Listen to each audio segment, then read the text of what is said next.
Hindi makikialam si Pangulong Ferdinand Marcos Jr. sa mga hakbang ng mga mambabatas kaugnay ng planong imbestigasyon ukol sa Manila Bay Dolomite Beach Project ayon sa Malacanang. Kaugnay nito, pinuna ng mga netizen ang naturang imbestigasyon na umano'y ginagamit lamang upang pagtakpan ang isyu ng malawakang korupsyon sa mga flood control project na nagdulot ng matinding mga pagbaha sa iba't ibang bahagi ng bansa. Si Creslin Catarong magbabalita. Sisimula na ng House Committee on Public Accounts ang investigasyon kaugnay ng Manila Bay Dolomite Beach Project sa November 17.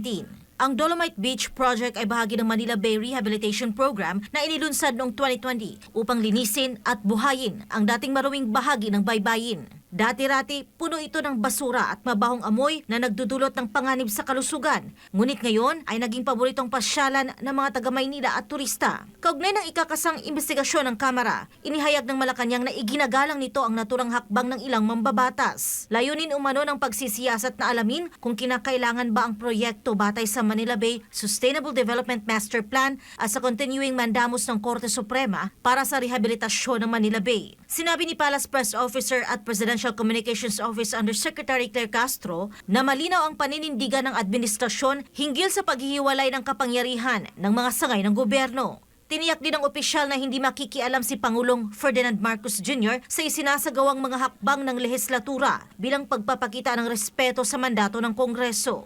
Gayunman, ani Castro, maaring maging daan ang investigasyon upang malaman kung nagkaroon ng irregularidad o kung tunay na nakaapekto sa kalikasan at pagbaha sa Metro Manila ang proyekto. Samantala nang tanungin kung may bahid politika ang hakbang ng Kamara, sinabi ni Castro na hindi dapat agad ipalagay na ang anumang investigasyon sa mga proyekto ng nakaraang pamahalaan ay may halong pamumulitika. Sa mga kuhang video ng ilang turista, makikita na sa lugar ang mas malinaw na tubig at mga lumilitaw na lamang dagat. Patunay ng unti-unting pagbangon ng kalikasan. Itinuturing ng marami na malaking tulong ito sa pagpapaganda at pagpapaunlad ng lungsod. Binatikos naman ng netizens ang planong investigasyon at sinabi ginagawang isyu ang proyekto upang pagtakpan umano ang mga anomalya at malawakang korupsyon sa flood control projects na naging sanhi ng mas malawak na pagbaha sa bansa. Samantala, mariinring tinuligsa ni Davao City 1st District Representative Paulo Pulong Duterte ang mga pahayag ni ACT Teacher Party List Representative Antonio Tinio kaugnay ng isyu sa Manila Bay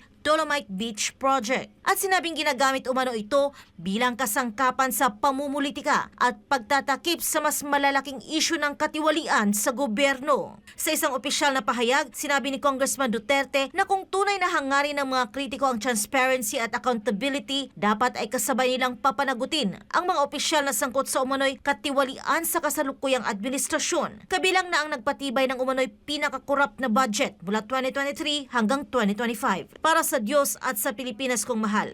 Ito si Creslin Catarong, SMNI News.